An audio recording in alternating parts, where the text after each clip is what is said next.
This week in the conversation, I have the privilege to welcome Deidre Danklin. She's a young writer from Baltimore, Maryland. She's just won the Literary Prize for her novella titled Catastrophe. But before we get into the video, I just want to remind everyone that it's important to subscribe to this YouTube channel. And if you do, don't forget to click the notification bell so that way every time a video is posted, it'll go directly into your portable. So let's get started.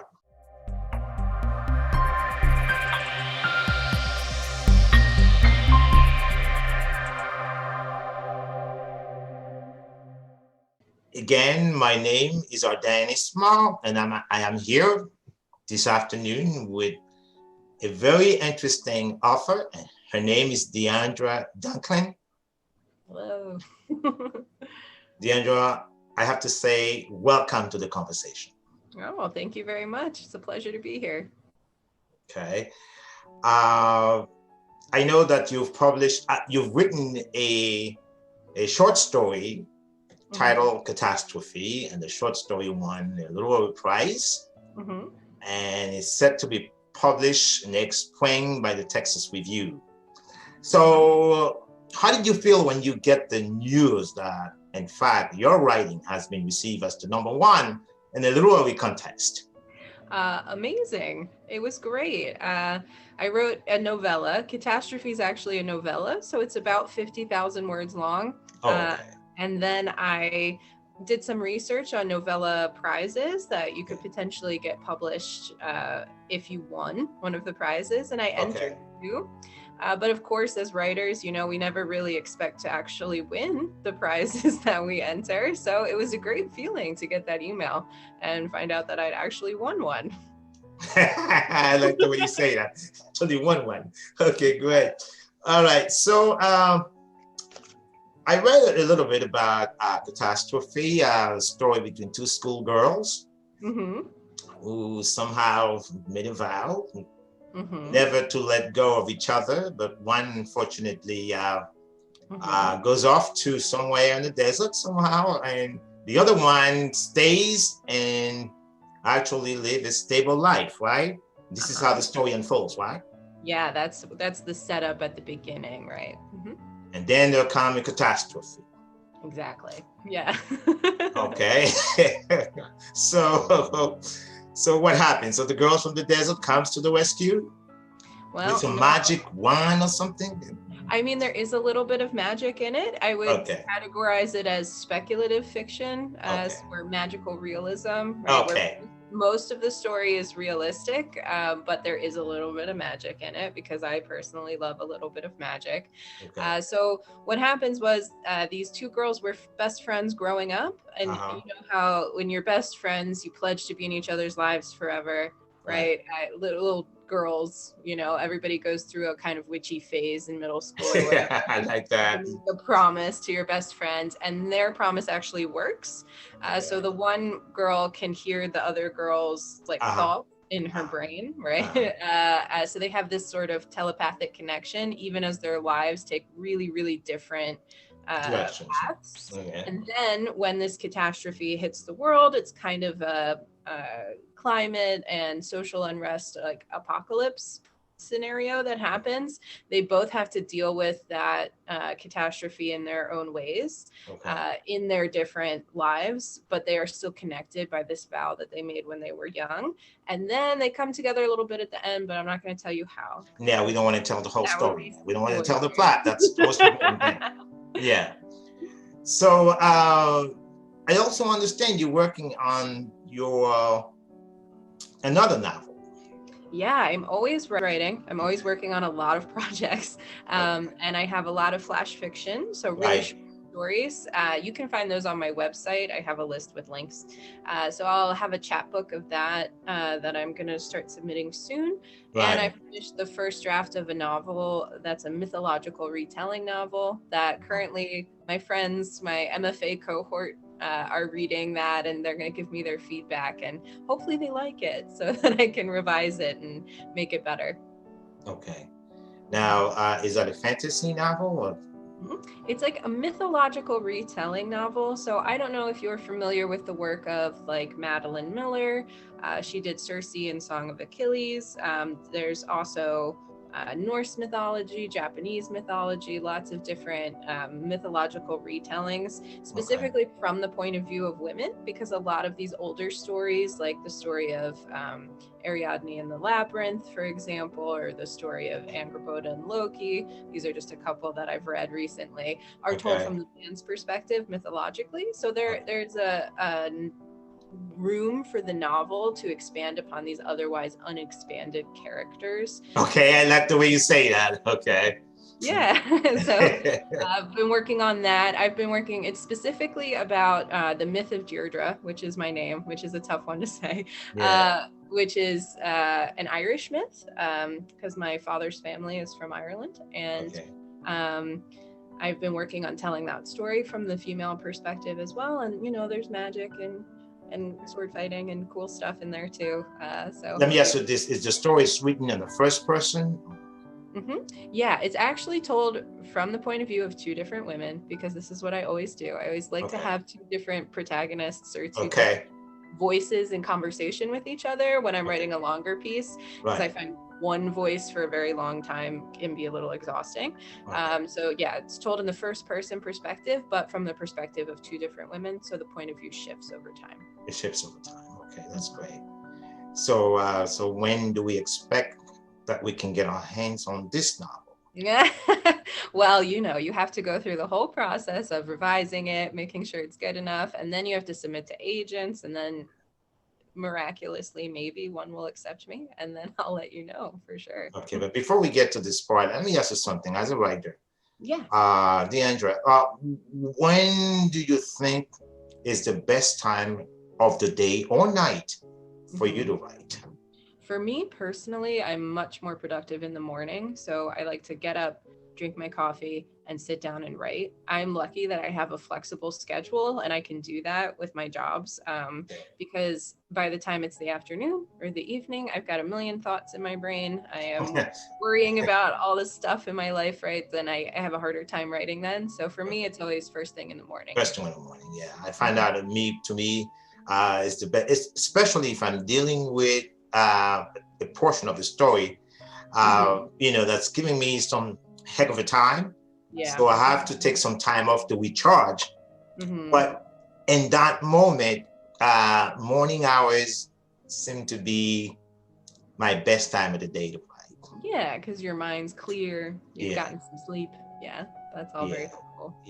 So this novel that you're writing was based on the personal experiences, you know, at least, you know, something that you witness or yeah, I mean, Catastrophe, yes. In some ways, every character comes from a part of the writer that creates that character, right? So there are certain similarities between myself and the characters on the page.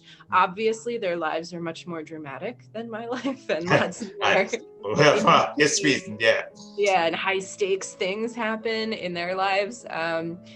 To make it a good story, right? But a lot of the same themes that I write about and a lot of the same issues that I'm concerned with are issues that I face in my life, or issues that really concern me about the world that we live in right now. Okay, great. Now, but you will continue to write flash fiction. Yes, I will. In between. Write flash fiction. I love flash fiction. I only discovered it a couple of years ago, I want to say, because it's a big thing on the internet, and I didn't join Twitter until like 2019, and I didn't know about it. One of my friends was like, "Oh, you write really good little short pieces. That's called flash fiction. Why don't you submit that places?" And then I've gotten some really good positive feedback, and there's a great flash fiction community on Twitter specifically that I've really enjoyed being a part of. So I also read for different literary magazines. I read for Pithead Chapel, Fractured Lit, and the Chestnut Review, all of which accept flash fiction pieces. So I'd love to read other people's flash fiction as well. So yeah, I will definitely keep writing flash fiction. Well, let me ask you something. When you by reading other writers' flash fiction, will that help in terms of empowering your skills of writing? Oh, yeah, absolutely. I think that reading is the most important thing to develop your skills as a writer. You know, if you are going to read, if you are going to try to write a novel, you should read novels, right? Specifically, when I was writing the first draft of this mythological retelling, I read as many mythological retellings as I could to see what people do well, to see what I thought I could do better, right? Right. Those different techniques. And then it's also really helpful, I find, fractured lit in particular. I get to write letters to people, telling them why their piece was not accepted or what we really loved about the piece, right? And so thinking deeply about other people's work and saying, hey, this was great, but you might want to focus on revising this section, or what were the stakes in this part was confusing. That really helps me think about my own work in the same way. Okay, let me ask a question now. This is the first time I have a guest in the conversation who can give me some perspective from the other side of the story. Okay. Because you read others' flash fictions and then you give them feedback and you tell them also why it has been rejected or why it is accepted, right? Yeah, exactly. So since you're the one has to make that decision, at least part of the group of people will ultimately decide on the story. How do you feel every time you have to tell someone, you know, it's a wonderful story, but unfortunately, this is not something that we feel we can publish? Bad, right? You always feel bad. It's wild. But I think the thing people don't understand about literary magazine submissions is that we get so many, right? We get hundreds and hundreds. Even smaller magazines on the internet, it's so easy to submit now. We will get hundreds and hundreds of submissions. It's so hard to pick which ones we want, right? Because there's so many different voices, so many different techniques, so many different stories, and we end up having to reject most of them, right? So it's absolutely not personal to the people who are receiving rejections, right? It's mostly just whatever the group of people that is reading for the literary magazine wants for a particular issue. And how we think the different pieces will work well together, and that sort of thing. So yeah, you always feel bad when you have to say, hey, I liked this, but no, right? Because we're writers too on the other side. Everybody's a volunteer, everybody's a writer, and we get a million rejections every day. So we know how it feels and we feel bad about it, but it's just part of the game. You just have.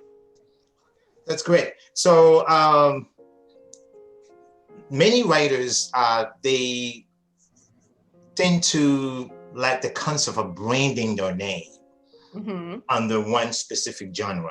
Do you consider yourself someone who would look for something like that?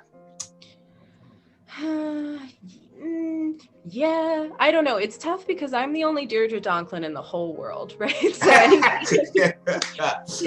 you Google me, right, I am the one that comes up. It's my Twitter, right? So I'm not competing. Like, it's not like my name's Mary Smith, right? I'm not competing in that space for name recognition in that way.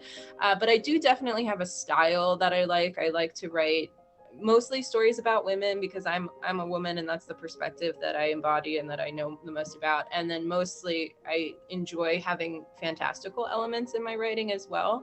So speculative and like magical realism are titles that I'm very comfortable with. I'm okay with that.